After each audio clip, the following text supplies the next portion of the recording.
Kung sa isla ng Survivor Philippines, si Isabel Lopez ang reyna ng mga kontrabida. I know na pwede niyo ako imaltrato, pwede niyo ako tarayan gaya ng ginagawa nito babaeng ko.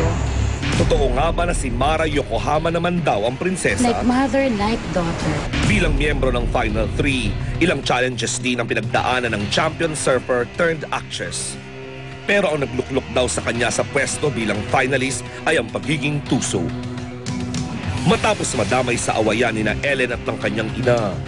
Hanggang sa Maynila daw ay panay ang parinigan ni na Ellen at Mara sa Twitter. Pero totoo ba ang mga haka-hakang nagkaayos na raw sila? It's starting to hurt really bad. Mas masakit na daw po ngayon. Kuha ko na ngayon. Sa kanyang doble kara na pakikitungo kay Steph, totoo ba na pinaplastic lang niya ang kanyang co-finalist? Samantala, kinuha niya ang loob ni na May at Betong nang ipagkatiwala niya sa dalawa ang kanyang immunity bracelet. Subalit sa pagkawala ni Arnold, bigla niya itong binawi, dahilan para kamuhian siya ng castaway turned juror. Mag-business ka ng pawn shop. Alam mo, Parang kasing may... Alam mo, parang... Ay, pwede ba? Hanggang ngayon, hindi mo pa rin napapatawad sarili mo sa immunity bracelet. Totoo lang Kaya nga, pero may, parang may garter sa iyong kamay eh. Bumabalik, gumagano, no? Bukod sa mga bangayan, naging bahagi rin si Mara ng isang love affair na sa Palawan din na buo. I got to know more about him. He got to know more about me. And that's what made us really, really close.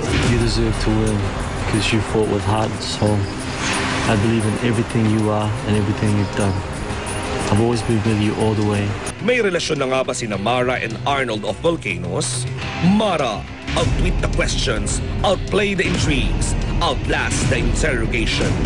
This is Don't Lie to Me, Reloaded. Gusto ka na ba ito na mag-deny? Huwag ka naman don't tell a lie. Kung nagkakabistuhan na, ba't ume-etching pa? Yes or no lang ang sagot, pero huli-huli ka. Shake it, shake it, shake it sweet. Pull your head down to your feet. Gusto ka na, wag ka na mag-deny. Pag tinanong, don't tell a lie.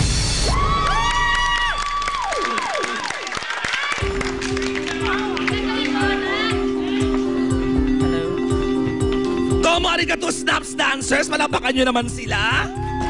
Diba ang gaang ko ngayon? Kasi puro sushi at sashimi lang kinain ko sa Japan. Ayan. Hello naman. Hello sa ating mga kababayan, mga kapuso, lalo na nanonood dyan sa Japan. Hello there. Gandang-ganda sila sa akin. Ang ganda ko daw sa personal.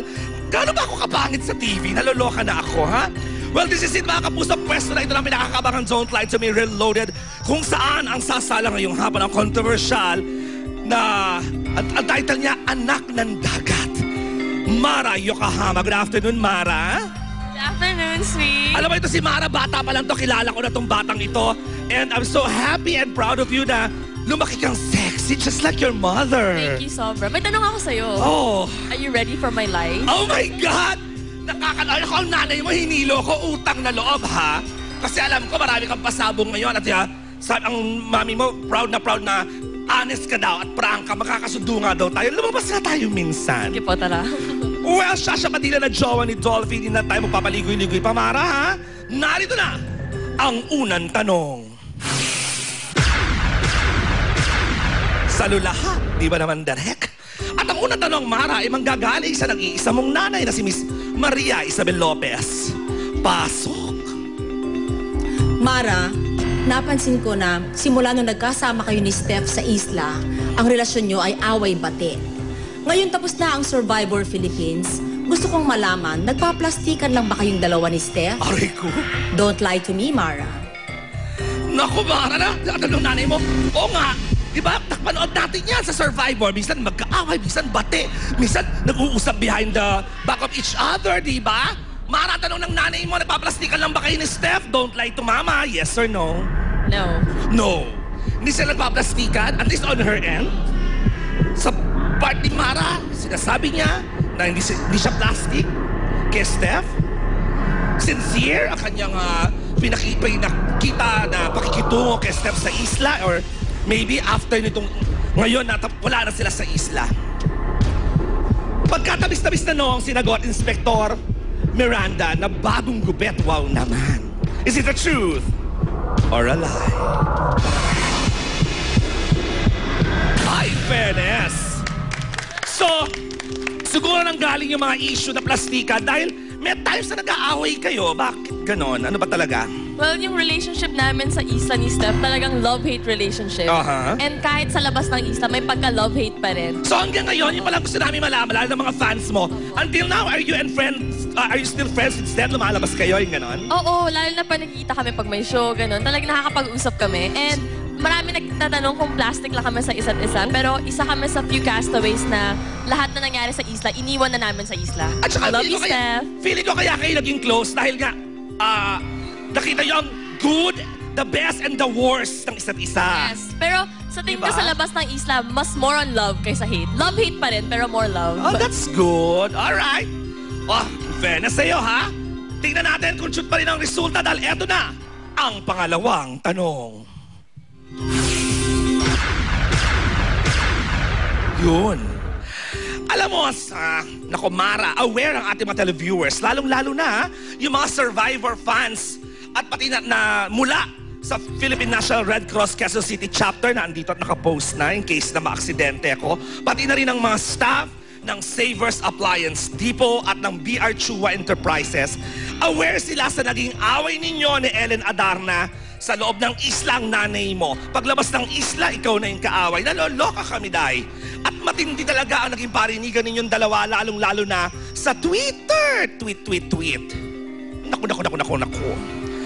Pero, ngunit subalit datapwat, kamakailan ay mga bulong-bulungan ang mga matatabilang dila na kayo daw ay nagkaayos na, or ikaw in particular, ay nakipag-ayos na kay Ellen Adarna kahit parang di ba, pinaringgan siya na klepto, magnanakaw, parang ganun yung dating, parang ano ba yan? Ang tanong, totoo ba ang chismis, Mara, na nakipagbati ka na kay Ellen Adarna? Don't lie to me. Yes or no?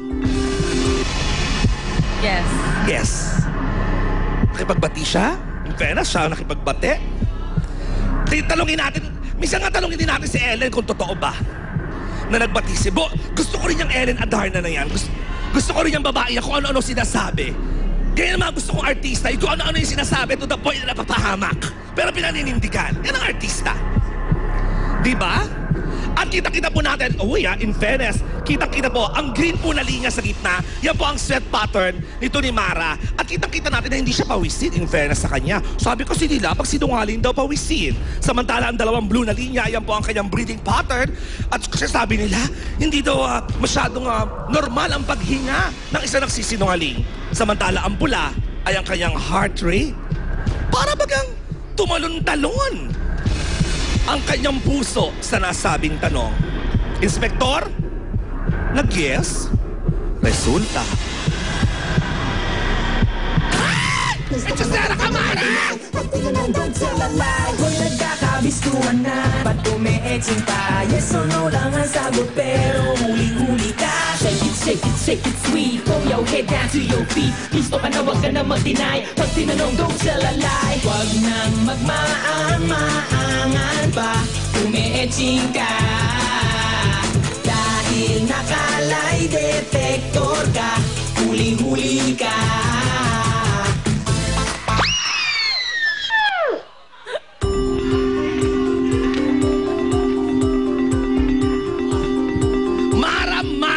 Mara! Sabi ko na nga ba, marami nagsasabi na pinlastic mo lang daw yung pagkikipagbati mo kay Ellen. Ano ba talaga? Totoo po na bati na kami. Di ba yun yung tanong? Oh. Bati na kami o hindi. Totoo na after nung finals night, nung nanalo na si Kuya Albert, dun sa stage, nagkaayos na kami nila Mama Bell. So, pwede niyang tanongin si Ellen na okay na kami. Hindi. Pero baka nagbati kayo, pero baka hindi ka naman sincere, di ba? Kasi huli. Di ba? Eto ngayon. Sige. I'm taking your word for it na nakipagbati ka na ng maayos kay Ellen. Kay May. Kasi kita-kita nung finals, parang si May gusto kang sapakin. Yung magtayo ka daw ng pawn shop. To think na si May ang mukhang alahera, pero ikaw daw ang magtayo ng pawn shop.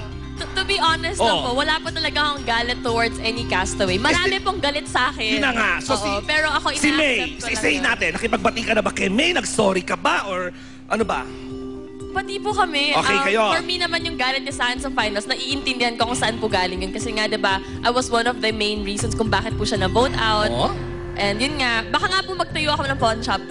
Sa sunod na po ako kay Ate Aubrey. Eh, yung muhi ni Casey Montero sa'yo, tapos na ba? Balita namin hanggang ngayon pa nakikita ka ni Casey, parang hindi masyado. Ano ba? Totoo ba? Basta ito na lang, maraming galit sa akin, pero hindi ako galit kahit kanino. Yun na, sinagot niya na yung tanong mismo. Ayan. Ako si Betong, okay, binalatuhan ba kayo ni Betong? Yung 1 million ko, Betong, hinihintay ko pa. Oo Kuya nga. Albert, nasa na yun? Joke lang. Ako, huwag ka magalit, si Betong talaga yung bet ko. In fairness, talagang Betong, congratulations sa'yo, darling. Congratulations, Kuya